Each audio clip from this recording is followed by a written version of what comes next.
Film की शुरुआत एक अमेरिकन रिसर्च टीम के लीडर राइली से होती है, जहां उनका एक्सकेवेशन चीफ उन्हें एक चौंका देने वाली खबर देता है कि उन्हें अजीब कारण से इस बर्फीले पहाड़ों के नीचे एक्सकेवेशन करते वक्त बहुत सारा सॉडस्ट मिला, जो लगभग 65 फीट नीचे तक गया है। जो जानने के बाद राइली एकदम उत्साहित हो जाते हैं, क्योंकि वो इसी की आशा कर रहे थे। दरअसल उनकी कंपनी सब जीरो फिनिश रीजन एयरफेल पर सैंपल्स कलेक्ट कर रहे हैं, क्योंकि उन्हें लगता है कि ये एक पुराना बरियल माउंट है जो एंशिएंट सेमी ट्राइब ने बनाया था, जहाँ कुछ तो बेशकीमती गाड़ा गया है, जिसे ही बर्फ के ठंड से बचाने के लिए सॉडस्ट से ढका गया है। इसलिए उसकी टीम पिछले कुछ दिनों से यहाँ खुदाई कर रही है। राइली अब अपने इंजीनियर्स को कुछ नए नियम लागू करने को कहता है, जो उन्हें स्ट्रिक्टली फॉलो करने पड़ेंगे, पर चीफ इस बार को मजाक में लेता है। लेकिन राइली उसे ये सीरियस लेने के लिए कहता है।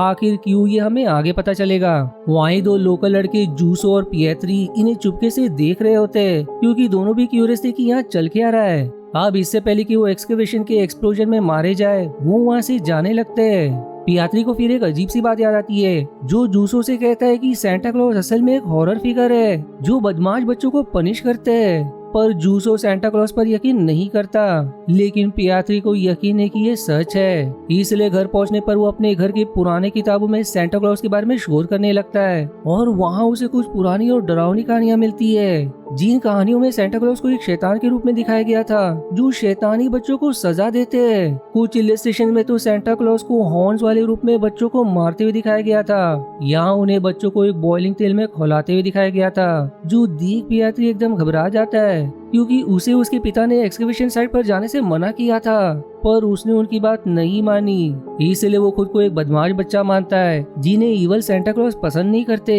अब धीरे धीरे क्रिसमस का दिन करीब आने लगता है, इसलिए डर के मारे पियात्री अपने घर के बाहर अपनी खिड़की से सेंटा क्लॉज को वॉच करने लगता है। एक दिन फिर जब पियात्री सुबह उठता है, तो वो देखता है कि शेड की छत पर कुछ फुटप्रिंट्स है, जो किसी बड़े आदमी के लगते हैं। उसके दिमाग में ये बात आती है कि ये उसके पिता रोनो के फुटप्रिंट्स नहीं हो सकते, ये जरूर सेंटा क्लॉज के ही होंगे, जो शायद उसे पकड़ने आए थे। फिर 23 दिसंबर के दिन पियाटी और उसके पिता राउनो एक राउंड अप एरिया में रेनडियर का शिकार करने के लिए जाते हैं, जहां कई और गांव वाले भी एक साथ जुटे होते हैं। रेनडियर पेन के आसपास इलेक्ट्रिफाइड फेंसिंग लगाई जाती है, ताकि एक बार ट्रैप में फंसने पर वो इससे आजाद ना हो सके। लेकिन जब वो समय आता है तो सिर्फ 2 ही रेनडियर आते हैं, जिससे गांव वाले एकदम परेशान हो जाते हैं, क्योंकि उनका घर बार शिकार पर ही चलता है। इसलिए वो लोग तय करते कि वो रेनडियर के सोर्स तक जाकर पता लगाएंगे कि बाकी रेनडियर कहाँ गए। सब लोग अब जीप में बैठकर रेनडियर के पीछे जाते हैं, जहाँ उन्हें कई मरे हुए रेनडियर मिलते हैं, जो उनके लिए एक बड़ी चिंता की बात होती है। राउनो को फिर फेंस में एक छोटा सा होल भी मिलता है, जो पियात्री और जूसो ने ही बनाया था, पर पियात्री इस पर चुप रहता है, क्योंकि जूसो ने उसे चुप रहने के लिए कहा था, वरना उन दोनों को इसके लिए सजा मिलेगी।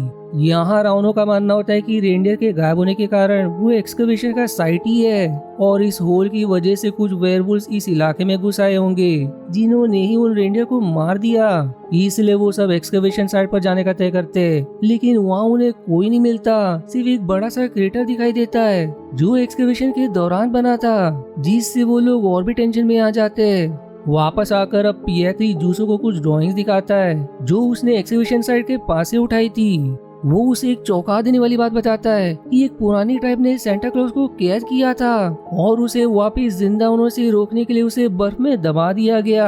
इसलिए ये पूरा पहाड़ उसी के ऊपर है, जो एक्सकेवेशन टीम खोद रही थी। पर जूसो अब भी ये मान रहा होता है कि पियात्री ओवर रिएक्ट कर रहा है, लेकिन पियात्री अपने विचार पर अटल रहता है। अब अगली सुबह जब पियात्री अपने घर के बाहर जाता है, तो वो देखता है कि उसके पिता का वुल्फ ट्रैप ट्रिगर हो गया है। राउनो को ये लगता है कि शायद कोई वुल्फ पकड़ा गया होगा, लेकिन जब वो चेक करने जाता है तो उसे एक आदमी का हाथ मिलता है।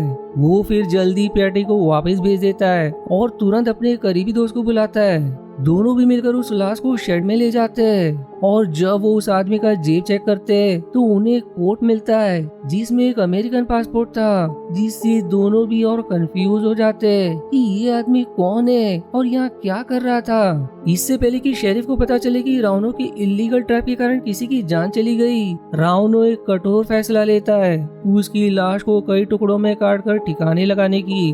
पर उन्हें जल्दी पता चलता है कि वो अब भी जिंदा है, क्योंकि उसकी सांस अब भी चल रही थी।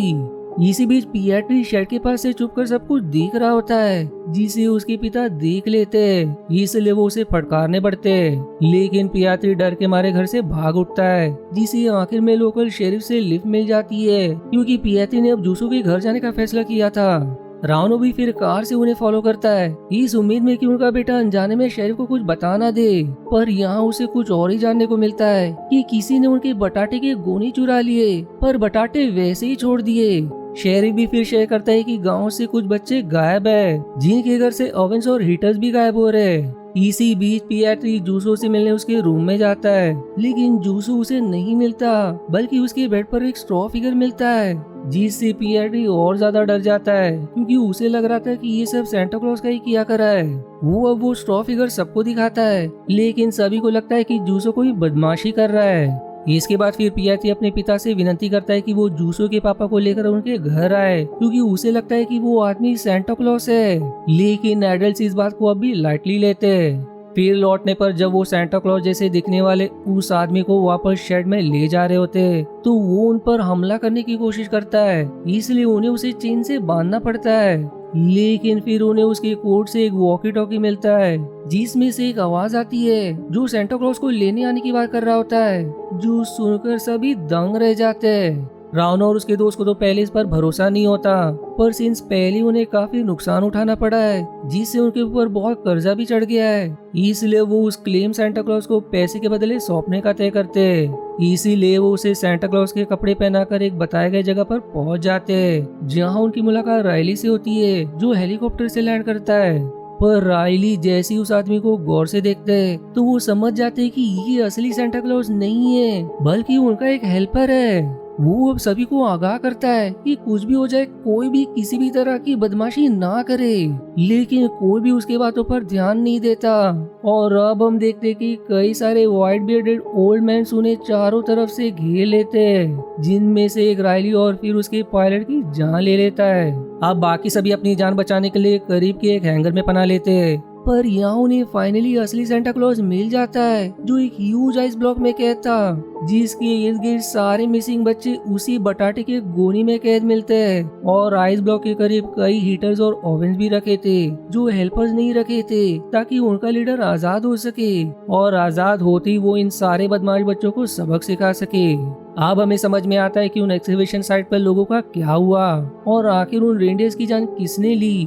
जरूर इसके पीछे इन हेल्पर्स का हाथ है। पियात्री जो इस सेंटा क्लॉज की मिस्ट्री को अच्छे से जानता है, जहां बाकी सभी को कुछ आइडिया नहीं था कि अब क्या करना है, वो इस सिचुएशन का कमांड लेते हुए एक प्लान बनाता है, जिसके तहत वो उसके पिता के दोस्त को हेलीकॉप्टर शुरू करने को कहता है, और हैंगर के ऊपर से उसी गोने में बंधे बच्चों को एक नेट में लाकर हेलीकॉप्टर से निकालता है, जिससे वो white bearded old man helicopter के पीछे भागने लगते हैं।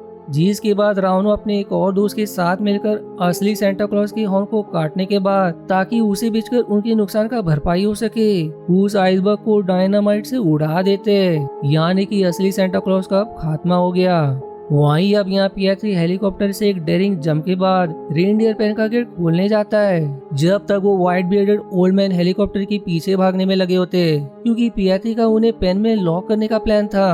पेन के अंदर पहुंचकर पियात्री अपने दोस्त से कहता है कि जैसे ही सब व्हाइट बियर्डेड ओल्ड मैन अंदर आ जाते हैं, गेट को बंद कर देना, जो प्लान भाग्य से सफल भी रहता है, जिससे सारे हेल्पर्स पेन में कैद हो जाते हैं। इसके बाद अब रावणो और उसकी टीम असली सेंटा क्लॉज की हॉर्न को मार्केट में बेचने का सोचते, लेकिन फिर वो लोग तय करते कि उन हेल्पर्स का एक अलग बिजनेस शुरू किया जाए, जिस बिजनेस को वो रेयर एक्सपोर्ट का नाम देते, जिसमें वो लोग हेल्पर्स को एज सेंटा क्लॉज ट्रेन करते और उन्हें दुनिया भर में एक्सपोर्ट करते।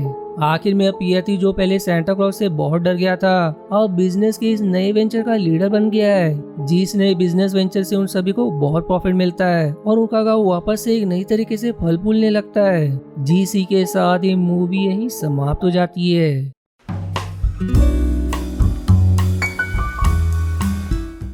अब आई नो कि आपके मन में कई सवाल होंगे। सबसे पहले कि ये हेल्पर्स कहाँ से आए और एक के जेब में इसे अमेरिकन पासपोर्ट कैसे मिला। तो इसका जवाब ये है कि ये सभी हेल्पर्स उसी एक्सकवेशन साइट पर कैद थे जो उस एक्सप्लोजन के बाद से आजाद हो गए, और आजाद होते ही उन्होंने शायद सारे इंजीनियर्स को मार दिया या उन्हें भगाकर उनमें से एक ने उनका कोड अपने पास रख लिया। यानी कि वो पासपोर्ट हेल्पर का नहीं बल्कि एक्सकवेशन साइट के किसी इंजीनियर का था। दूसरा कि सिंस रियल सेंटा क्लॉज उसी एक्सकवेशन साइट से मिला, तो राइली खुद वॉकी टॉकी पर कॉल करके सेंटा क्लॉज को लाने की बात क्यों कर रहे थे?